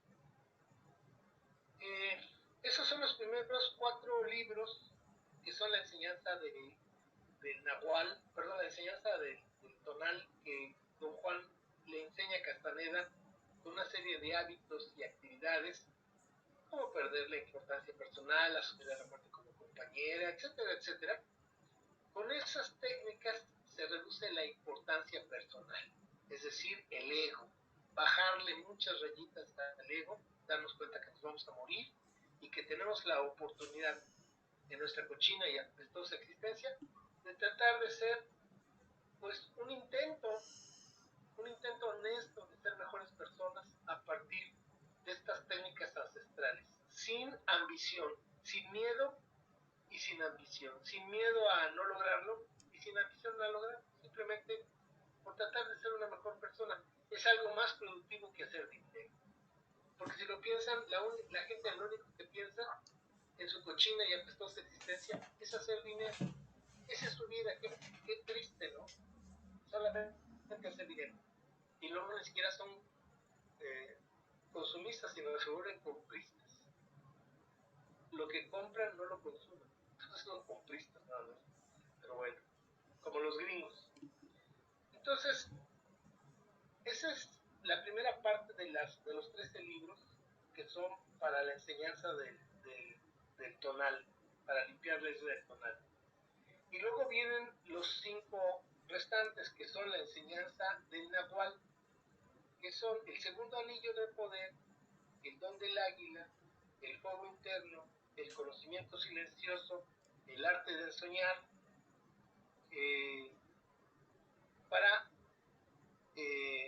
poder actuar. Todos estos conocimientos son para poder actuar a través del intento en el mundo del Nahual. Ahora, ¿por qué yo digo que están desfasados? Bueno, porque resulta que desde el primer momento en que don Castaneda conoció a don Juan, don Juan le va a dar la enseñanza del lado derecho, la del tonal, pero en ciertos momentos le da un golpe en la espalda, en el omóplato derecho, y lo hace entrar en estados de conciencia acrecentada. Lo mismo que se logra, bueno, no lo mismo, de alguna manera similar a lo que se logra ingiriendo plantas de poder. Nada más que don Juan es muy claro y dice que el costo es muy, muy alto. Yo, por ejemplo, fui alumno de una mujer de conocimiento durante 10 años. Aquí hay un lugar que se llama Huautla de Morelos, la cultura mazateca, donde se ingieren unos hongos alucinógenos. Yo trabajé 10 años con la abuelita mazateca y bueno, llegó un momento en que, aparte que se murió la abuelita, pues yo ya, todo mi conocimiento base está en la psilocibina, las cantidades industriales de psilocibina que adquirí, pero el costo fue muy alto, por eso soy tan tonto ahora. Pero sí, el cuerpo resiente eso. Y por ejemplo ahora me dicen, oye, ¿no quieres probar ayahuasca? No, gracias. Oye, ¿no quieres probar peyote? No, gracias. Ya tuve suficiente. Y el propio don Juan, una vez le pregunta a Castaneda, oiga, don Juan, ¿y es necesario para entrar el conocimiento o ingerir el honguito, estos plantas de poder? Y le dice don Juan, no, oiga, pero ¿por qué me ha dado tanto? Que es un tonto. Eso es nada más para simularte, para darte cuenta que el mundo no es algo más de lo que tú ves enfrente de tus ojos, pero el mundo es infinito. Entonces, yo creo que es interesante entender que este conocimiento que don Juan le da a Castaneda en los 5 libros posteriores es en estados de conciencia acrecentada, pero en el mismo tiempo en el que le está dando la enseñanza para el lado derecho. Entonces, cuando llega el último libro de los primeros 4, que Castaneda salta a un abismo, ese es el examen final de los toltecas, saltar a un abismo, porque ya han logrado la maestría de la conciencia del cuerpo energético. Y entonces ya pueden entrar a convertirse en energía, por decirlo de alguna manera sencilla. Entonces saltan a un abismo y en la caída tienen que convertirse en energía y no hay examen B. El que no se convierte en energía, laps, ahí queda. Fíjense que en México, yo creo que también en la cadena de los Andes, en México es muy común que la gente hoy les diga que en ciertas épocas del año se ve lo que ellos llaman los campesinos o los indígenas, las brujas, que son bolas de luz que suben y bajan de los cerros. Bueno, pues esos son los toltecas, porque los toltecas siguen viviendo y coleando. Que no los veamos, ese es nuestro problema. Pero la toltecayo sigue viva, vigente, presente. Entonces, es importante entender esto porque a veces creemos que este conocimiento es del pasado. No, los toltecas siguen viviendo y coleando. Y entonces, cuando Castaneda salta, él aparece en Los Ángeles y viene a iniciar esta nueva ciclo de libros con el segundo anillo, con el libro de, ¿cómo se llama? El silencio, no, el segundo anillo de poder. Ay, es que son tantos libros, soy tan tonto. El segundo anillo de poder, yo cuando lo leí por primera vez dije, qué bravo, qué bruto, ¿no? Ya este cuate se cayó, esto es como Santo contra las mujeres vampiro. No, ya este cuate ya chafeó. Pues no, es que lo que pasa es que él estaba, al saltar a ese abismo, él aparece, salta un abismo aquí en Oaxaca, yo conozco el lugar, conozco el lugar donde saltó Castaneda. Y ustedes dicen, ¿y cómo sabe? Como dice mi presidente, porque yo tengo otros datos. No, es largo explicarles, pero sí es donde saltó Castaneda. Entonces, este cuate aparece en Los Ángeles y luego se regresa a Oaxaca a saber qué pasó con el compañero con el que saltó. Y entonces ahí se da cuenta que tiene que recuperar, recordar, pero toltecamente quiere decir recuperar esa energía. Y entonces tiene que recordar la enseñanza del lado derecho que le había dado desde que conoció a don Juan hasta que saltó. Y entonces cuando comienza a escribir todos los demás libros, recordando lo que él vivió como tolteca, como aprendiz de tolteca. Entonces, aunque son 13 libros del 1 al 13 o del 1 al 9, en este caso del 1 al 9, no fueron vividos y escritos, no fueron vividos en una línea de tiempo, sino que en el tiempo en que en el tiempo que vivió la enseñanza del primero al cuarto libro, en ese mismo tiempo vivió la enseñanza del quinto al noveno, pero en la conciencia crescental. Entonces va a tener que recuperar eso y él va a escribir los libros a partir, y para eso le ayuda a la gorda y una serie de cosas que no me alcanzo a explicarles. Bueno, luego escribió otros 4 libros que quiero decirles que uno me lo copió Castañeda. De veras, espero que no me esté viendo Castañeda porque entonces me va a mandar un serrallo, pero les voy a explicar por qué. Los otros 4 se refieren a la recapitulación y a la sensibilidad, pero ya son libros que no tienen que ver con ese conocimiento directo que don Juan le dio a Castaneda. Esto ya es como cosecha personal de Carlos Castaneda, de un nahual muy serio y muy valioso, por supuesto. Pero ya no es con la enseñanza de don Juan, así como los otros 9 libros anteriores. Entonces ahí escribe El silencio interno, El lado activo del infinito, Pases mágicos y La rueda del tiempo. Y al que digo que me copió Carlos Castaneda es La rueda del tiempo, porque recuerden que cuando yo inicié en esto, mandé a escribir, bueno, le pedí a mi secretaria que me escribiera, y yo tenía un bonche así de hojas en un engargolado, donde estaba toda la obra de ese momento. Entonces, pero no tenía más que el título del libro y las cosas que yo había tomado de don Juan. Y después tuve un amigo que era político y estaba fascinado con don Juan y me pidió una copia y se la di. Y luego él me dijo que sacó 500 copias y que las repartió. Y yo creo que una de esas copias le llegó a Castaneda porque el libro de La rueda del tiempo es justamente eso. Justamente, no estoy diciendo que me haya copiado a mí, pero es una recuperación de cosas que dijo don Juan y que él las pone en ese libro. Bueno, esos libros de la tercera parte, eso la recapitulación y la sensibilidad, pues sí, son valiosos y todo, pero no tanto como los primeros 9. Ahora, don Juan desde el principio le enseñó a Castaneda, le pidió que hiciera una serie de ejercicios que Castaneda los veía como un viejito, pues con ideas así medio fregativas, que lo ponía a él a hacer, porque siempre además lo estaba picando porque Castaneda no era que fuera gordito, pero era llenito, ¿no?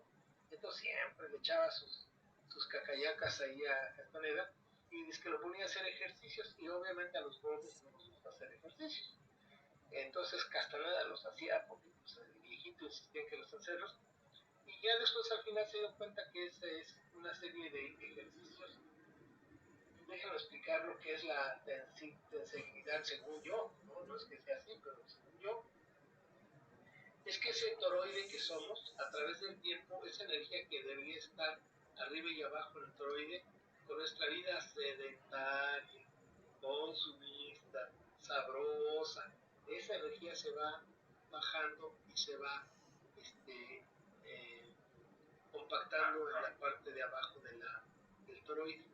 Entonces, supuestamente esos ejercicios son para activar esa energía que está dentro del toroide y volver a tener esa energía. Por eso un tolteca vuelve a tener esa energía, no importa que tenga ciento y tantos años como tenía don Juan, pues le ganaba a subir una montaña a Castaneda, ¿no? Entonces, activa otra vez la energía. Ahora, yo como soy muy sarcástico y sobre todo envidioso, digo que son los aeróbics toltecas, ¿no? Yo nunca los he practicado porque me gusta más la panza que tener así una figura esbelta de atleta, ¿no? Pero yo tengo distancias con todo esto y déjame decirles por qué.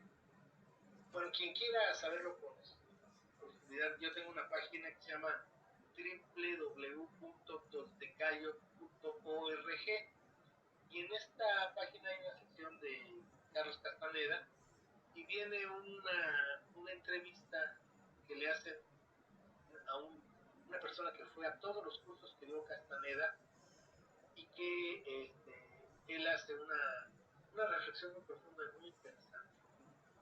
Yo respeto mucho la sensibilidad y yo sé que debe ser buena, pero léanla y van a ver, porque hay una cosa que muchos no les cae el 20. Sí es cierto que en 1700 al Nahual del linaje de Castaneda se le apareció un tolteca del primer ciclo y que le dice que él les da conocimiento a cambio de energía. Y sí es cierto que el linaje de Castaneda, de don Juan, termina con Castaneda porque resulta que es un nahual de 3 curas y no de 4, y se acaba el linaje. Díganme quién alimenta al inquilino, porque así le llamaron al el inquilino. Yo tengo la sospecha, porque soy muy sospechoso, de que este verde claro, entre otras cosas, prepara a G, que va a hacer sus cosas ahí, y ahí llega el inquilino disfrazado de una bellísima persona y como Drácula succiona la energía de los ilusos que creen que pagándoles en dólares a verde claro pueden llegar a saltar al vacío, ¿no? Pero no me hagan caso, esto es simplemente pues, pura envidia, ¿no? Pero bueno, ya para terminar, el ahorro de energía es la base y fundamento de la enseñanza de la Toltecayo para nuestros niveles. Y yo quisiera en ese sentido invitarlos a los que son seguidores de la obra de Castaneda que pongan los pies en la tierra. Es tanto como, no sé, como que una persona que ha leído la Biblia se crea ya que es Jesús Christ, ¿no? O sea, pues no, tú puedes leer la Biblia y pues sí aprendes muchas cosas y ya. O es como una persona que le dan un tallercito de cómo hacerle, cambiarle los bujías y los filtros a su coche, etcétera, pero con ese pequeño tallercito que va a tomar, ese cursito que va a tomar, pues no puede hacer eh, carros de Fórmula 1. Eso es exactamente, no es una exageración decir que tomar un cursito para darle mantenimiento a su coche lo puede hacer usted ingeniero de coches de Fórmula 1. Eso es así, yo veo el conocimiento. Las personas que están buscando la sabiduría tolteca ancestral deben de poner los pies en el suelo y deben de ir sin ambición, sin miedo, y tomar lo mejor que puedan tomar, porque además, como dice don Juan, esto no es de entenderse, esto es de sentirse y de actuarse. Entonces, en la medida que uno va cambiando en su día a día energéticamente, eso es, yo creo que lo que podemos recibir.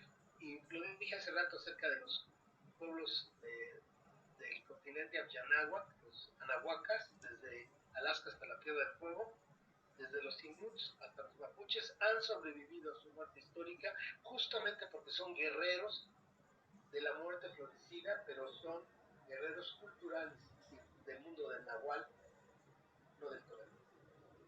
Los anahuacas del continente son toltecas porque viven culturalmente la toltecayo, y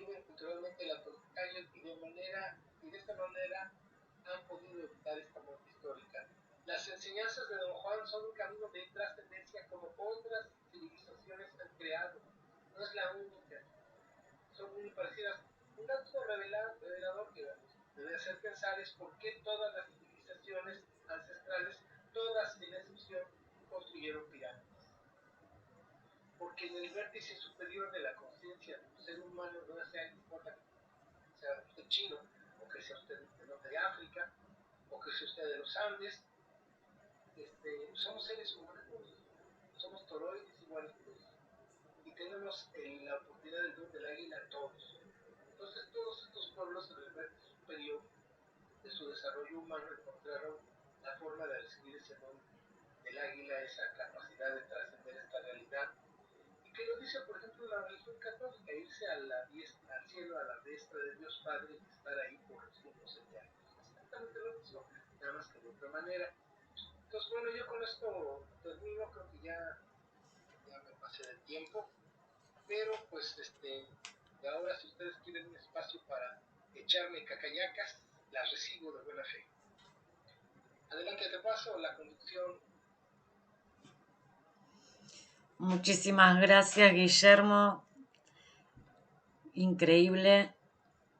Aporta muchísima luz. Creo que todos vamos a seguir leyendo, investigando, pero sobre todo practicando, porque como vos dijiste, usemos esto más que para fantasear y para ubicarnos ahí en lo fantástico, para ser mejores personas cada día con lo que cada uno pueda. Creo que eso ya es un montón. Más que estar intentando ver energía como cada uno de nosotros lo entendamos y todas esas cuestiones que a veces nos atrapan de no solamente la obra Castaneda, sino de todo lo que la espiritualidad, utilizarla para intentar ser mejores personas cada uno en nuestra vida. Yo me quedo con eso. Creo que es lo más valioso de la Toltecayo y de las obras de Castaneda. Y bueno, acá mis queridos amiguitos, si quieren preguntar, comentar algo. Había muchos mensajes, yo no los fui leyendo porque estaba muy atenta a tus palabras. A ver, me voy a fijar. Pueden escribir también si quieren, si no se animan, aunque ya deberían animarse, ¿no? Bueno, aparte de los saluditos y de los retos, decía Ede que filamentos se oye muy cercano a lo que algunos ahora llaman teoría de cuerdas.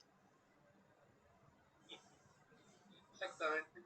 ¿Sí? Nada más que yo no lo quiero decir porque se oye muy, pues ya de por sí todo lo que estoy diciendo es increíble, y luego decir estas cosas, hay personas que se ofenden, pero sí, hoy, fíjense, la cultura moderna occidental nos ha enseñado que todo lo pasado es primitivo por default, pero no es cierto.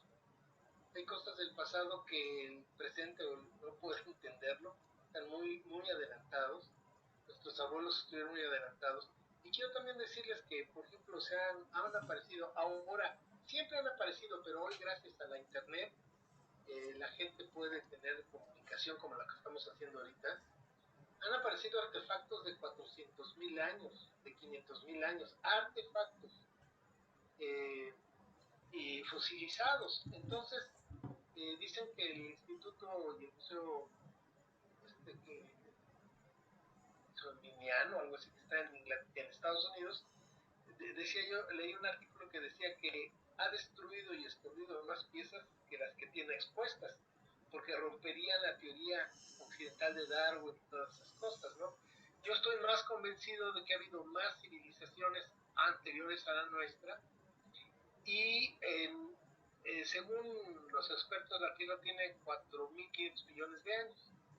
simplemente en el último millón de años, los abuelos hablaban de que el ciclo de la cuenta larga es de 25.625 años. Si se divide entre 5 son 5.125 años, que son los 5 soles. Según ahorita estamos en el final del último sol, en estos años se acaba el quinto sol, y va a venir otro nuevo ciclo. No hay sexto sol porque no hay octavo día de la semana o 13º mes del año. Se repite otra vez. Entonces estamos próximos a iniciar un nuevo ciclo de 5 soles. Ahora la pregunta es, ¿y cuántos soles en este millón de años no ha habido atrás? Entonces, ha habido muchas civilizaciones y probablemente también ha habido contacto con seres extraterrestres e intraterrenos. Es decir, el humanero, este gallinero que somos nosotros, está muy mal informado, pero hay muchas cosas.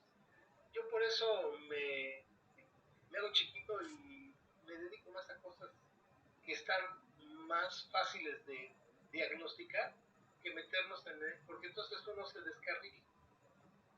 Pero sí estoy de acuerdo.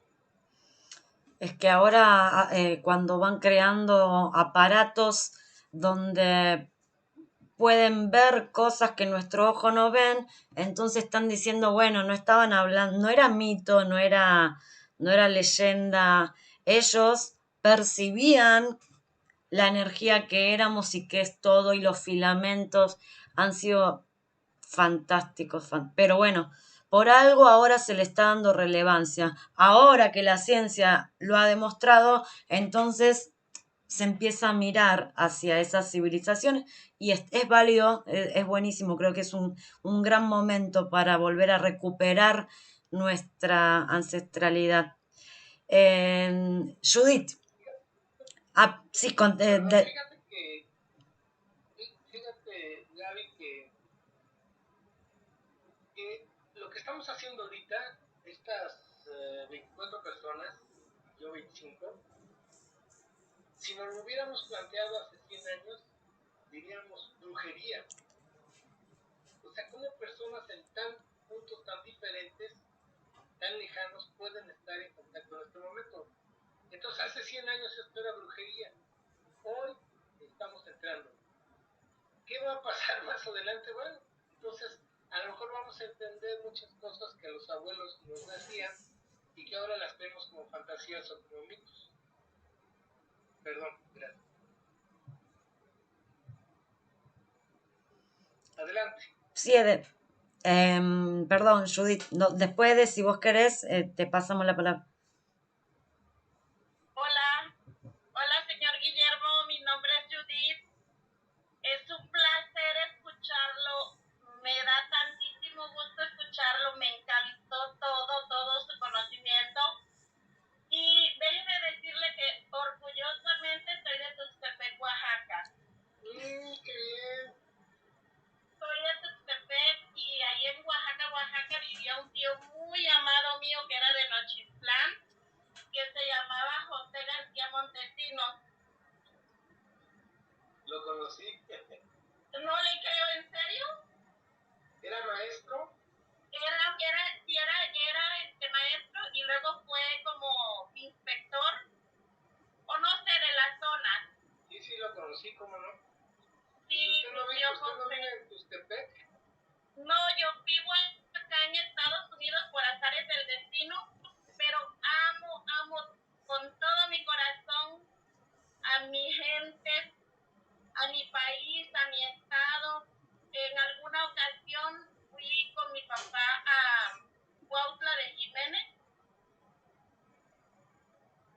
que está rumbo a Usila, y sentí una experiencia tan hermosa que ahora cada vez que, no sé, por alguna razón cierro los ojos y siento como si estuviera de nuevo ahí en ese lugar. Mire, yo le recomiendo, aunque me voy a ver mal, pero no importa, yo le recomiendo que me escriba a tigremarin@gmail.com. Tigremarin es con minúscula, tigremarin@gmail.com, para que le envíe la información sobre un curso que yo doy por internet de 29 módulos. Okay. Porque hay una gran cantidad de mis alumnos que son exactamente como usted, gente que está viviendo allá, pero que allá siente más fuerza de su identidad estando acá, ¿no? Sí, definitivamente. Necesitamos perder lo que amamos para entender lo que perdimos. Así que Sí. yo le recomiendo mucho ese curso, tigremarina@gmail.com. Se va a divertir Okay. con videos, cosas. No crea que hago exámenes ni tareas. Mucho es gusto. un placer haberlo escuchado y muchísimas gracias por compartir todo su conocimiento con todos nosotros. Gracias a ustedes. Gracias. Ede y después Sin.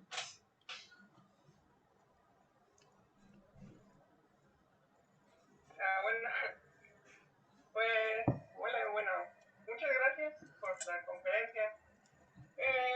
Pues, bueno, había escrito ahí, pero digo, aparte de eso, me dieron la palabra y agradezco. Y si tengo que decir, pues creo que me resuena mucho lo que dice en cuanto a que si, no sé, que los maestros, la complejidad, que ahorita que me habla de todo eso, sí, siento que tiene mucho sentido cuando uno tiene cierta conciencia capacitada, cuando ve ciertas cosas, que en su momento, cuando pasé por ciertas experiencias y sin saber nada, es como que no sé ni qué pasé, o sea, realmente ahorita es como que ya si alguien me hubiera hablado de esto, me hubiera ayudado muchísimo.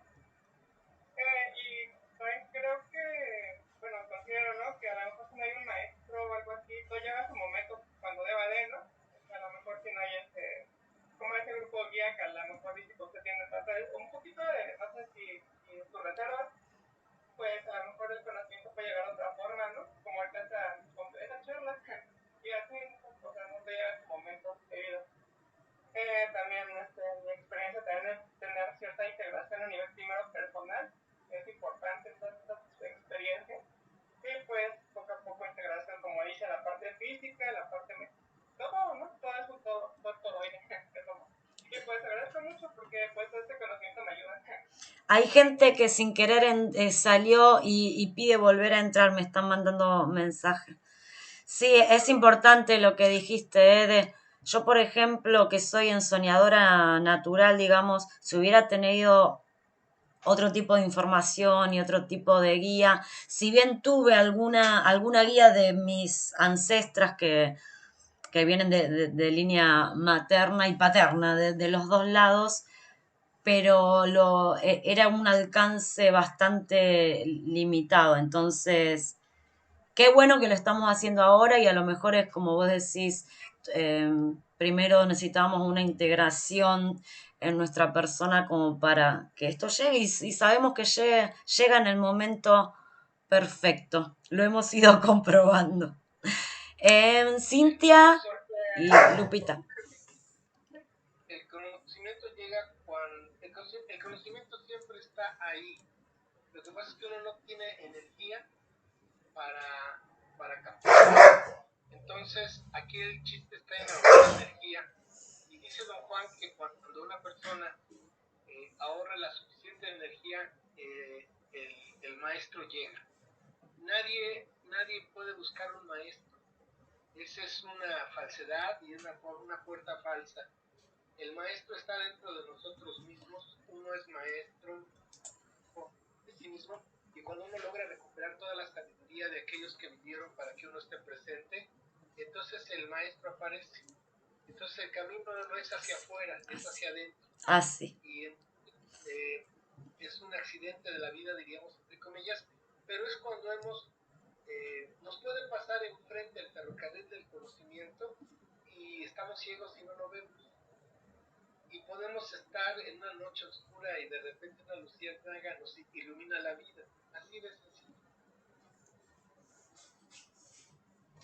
Sobre todo, pienso un poco en las pruebas, ¿no? Los retos que hay, como estos exámenes que llegan cuando llegan.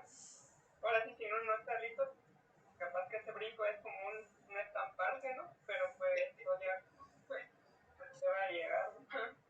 Claro. Gracias. Gracias. Íbamos Cintia y Lupita y no me acuerdo quién más, cualquier cosa vuelvan a levantar.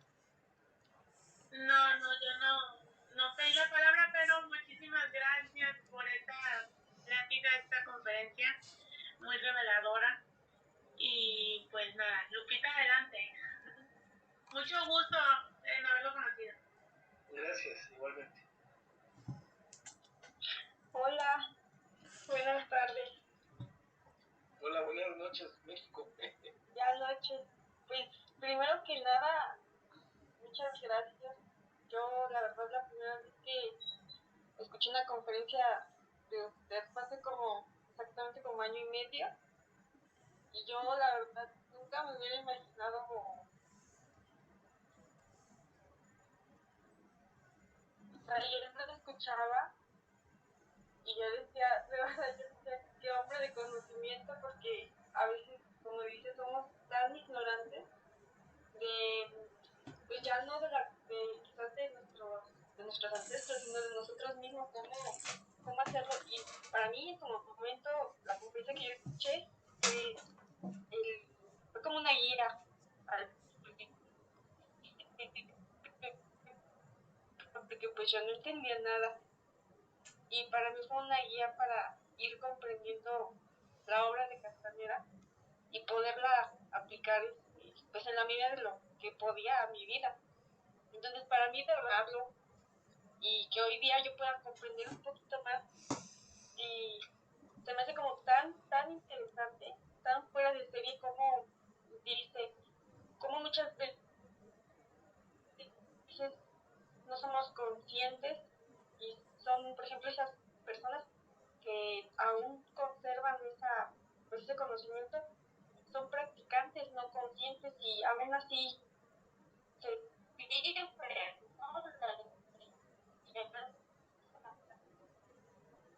Entonces, la verdad eso me pone a mí a pensar cómo, pues, cómo poner de cierta manera de mi parte, porque para en mi vida diaria poder llevar la práctica de manera consciente, de manera no consciente. O sea, de verdad se ve esto tan increíble, tan increíble que en mi caso, pues a mí me llama mucho la atención Castaneda. O sea, para mí ha sido una guía para este camino de autoconocimiento. Todo lo que es importancia personal, todo de verdad que a mí me lo volando la cabeza y me ha ayudado mucho a comprender que yo no entendía. Y hoy, gracias a la enseñanza, hoy espero, ¿no? Creo que espero vivir más consciente. Y,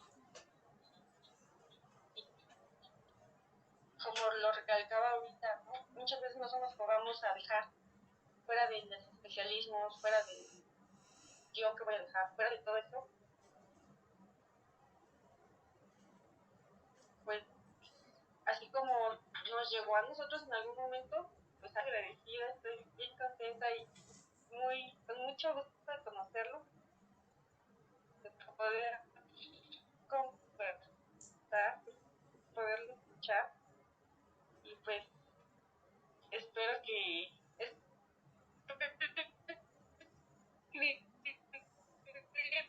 a ver si pues, el curso, el taller que nos, bueno, los módulos que nos indica, pues de escucharlo usted, para mí fue ahorita como un flashazo cuando empecé la enseñanza, y ahorita es bien distinto. Pero estoy muy agradecida y un gusto conocerlo. Muchas gracias. Gracias, Lupita.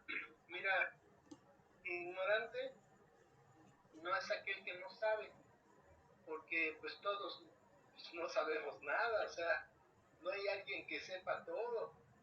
Puede uno tener una experticia en alguna cosita, pero yo, por ejemplo, como soy un modelito del siglo pasado, pues no deseo esto del Zoom y esas cosas, entonces soy un ignorante, entre muchas otras cosas. Entonces, ¿cómo definir a un ignorante? Bueno, un ignorante, según yo, es aquel que no sabe lo esencial. Porque hay unos ignorantes muy sapientes, hay unos ignorantes muy enteraditos, licenciatura, maestría y doctorado, y son ignorantes de la vida. Entonces, ¿qué es un ignorante? Aquel que no sabe lo esencial. Y la pregunta es, ¿y qué es lo esencial? Bueno, ¿quién soy yo en verdad? de dónde vengo, cuáles son mis orígenes y a dónde voy, a dónde me dirijo en esta mi cochina y apestosa existencia. ¿Cómo le voy a dar significado, trascendencia? Así que yo te agradezco. Y si, bueno, si me escribes a tigremari@gmail.com, me pides la información, con mucho gusto te la envío y te felicito. Gracias. Gracias, un saludo. Tenemos 7 minutos porque se va a cortar el Zoom. Quería comentarte que acá la mayoría son de México. Hay una chilena y habemos tres, 4 argentinos. Sí, no sé si alguien más, chicos, breve y conciso o saludar. Yo una palabrita. Apago la cámara porque ando con el celular para todos lados porque no me quise perder nada. Solamente muchísimas gracias. Muchísimas gracias por este aporte que nos das, Guillermo. Muchísimas gracias. Apago la cámara porque no me pierdo nada. Voy con el celular para todos lados. Un beso a todos y muchas gracias.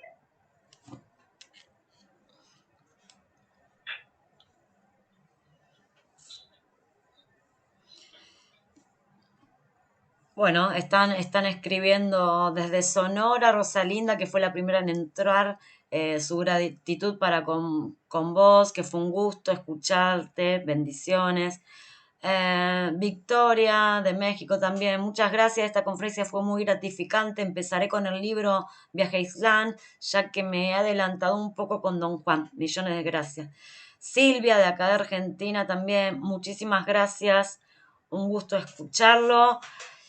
Y bueno, acá vamos a seguir. Esto creo que es otro impulso para los que venían medio flojitos o no tomándoselo tan en serio. Creo que cada encuentro, nos encontramos hace poquito con Jorge Ángeles, que creo que está acá, que es el creador del grupo Don Juan Matus y las Brujas Guerreras, que es practicante, además de lector, y tiene un grupo hermoso y enorme y ha arrojado muchísima luz también para los que vamos comenzando.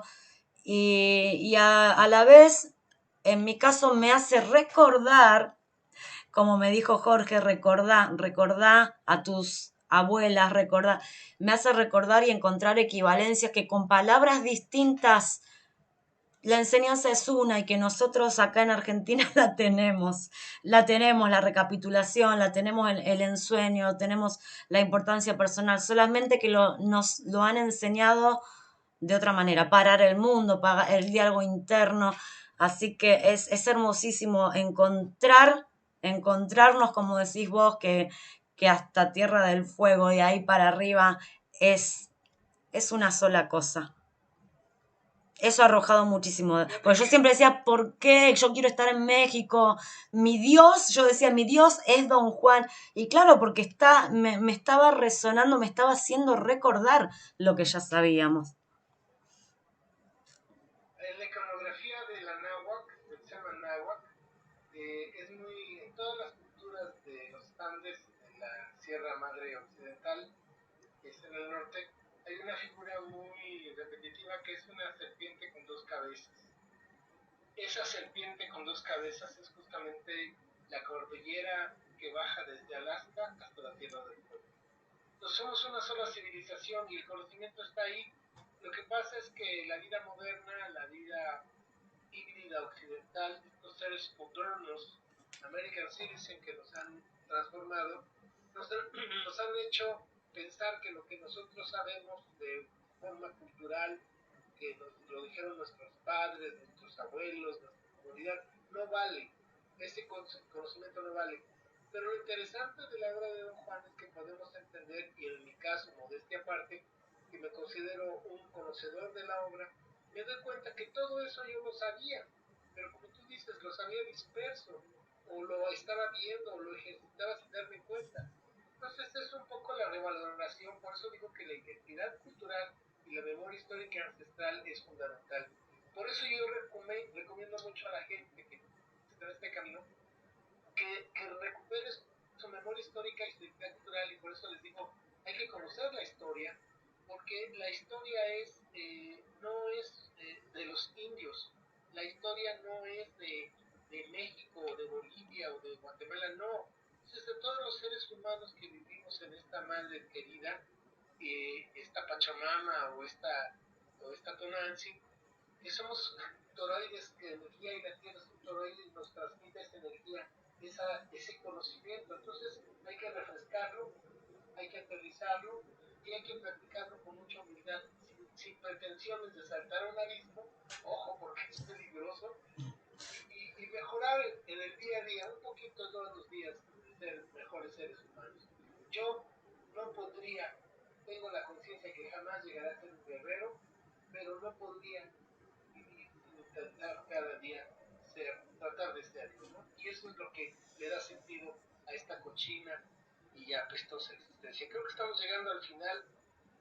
No quisiera que se cortara, si gustas despedir la conferencia. Bueno, muchísimas gracias. Yo estoy viviendo un sueño, así que en algún momento voy a caer. Muchísimas gracias. Vamos a seguir practicando, vamos a hacer honor. Esta semillita que estás dejando la vamos a regar cada día, por cómo conozco yo a toda esta gente que está acá. Así que seguimos en contacto. Gracias y estamos abiertos a continuar. Gracias a ustedes. Buenas noches. Recording stopped.